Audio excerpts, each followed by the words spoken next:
ख़ैरपुर मां ख़ैरपुर ऐं भरपासे में कोहीड़े सबब ट्रैफ़िक की रवानगी सख़्त मुतासिर थी रही है। ख़ैरपुर ऐं भरपासे में कोहीड़े जो राज बरक़रार है, जंहिं सबब ट्रैफ़िक की रवानगी सख़्त मुतासिर थी रही है। तफ़सील मालूम कयूं था, सैफ़ अलपोटो टेलीफोन लाइन ते मौजूद है।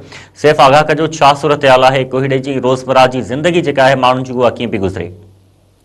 जी ख़ैरपुर ऐं उन जे आस पास वारे इलाइक़नि में अॼु टे ॾींहं जे कोहीड़े जो राज बरक़रार आहे। ट्रैफ़िक जी रवानगी सख़्तु मुतासिर थी वई आहे, जॾहिं त हद निगाह इंतिहाई घटिजी वई आहे। ख़ैरपुर ऐं उन जे आस पास में टे ॾींहं कोहीड़े जो राज बरक़रार रहियो। कोहीड़े सबबि ट्रैफ़िक रवानगी सख़्तु मुतासिर थी वई आहे। हद निगाह घटिजी वञण जे सबबि क़ौमी शहरा तोड़े मुख़्तलिफ़ रोडनि ते हादसनि जो ख़तरो पैदा थी वियो आहे।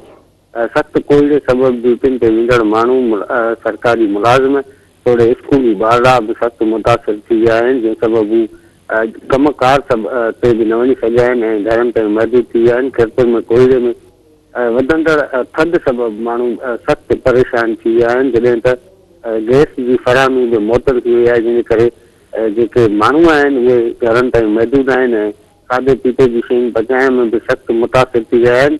शहरियुनि जो इहो चवणु आहे त हिकु तरफ़ थधि में इज़ाफ़ो थी रहियो आहे ऐं कोहीड़े सबबि ॿाहिरि निकिरण जी ॿाहिरि नथा निकिरी सघूं, त ॿिए तरफ़ जेका गैस जी फ़राहमी आहे उहा बि मुअतल आहे। गैस जी डिघी लोड शेडिंग सबबि सख़्तु परेशानियुनि खे मुंहुं ॾियण ते मजबूर थी विया आहियूं। जी सैफ़ अलपोटो, महिरबानी तफ़सील ॾियण जे लाइ।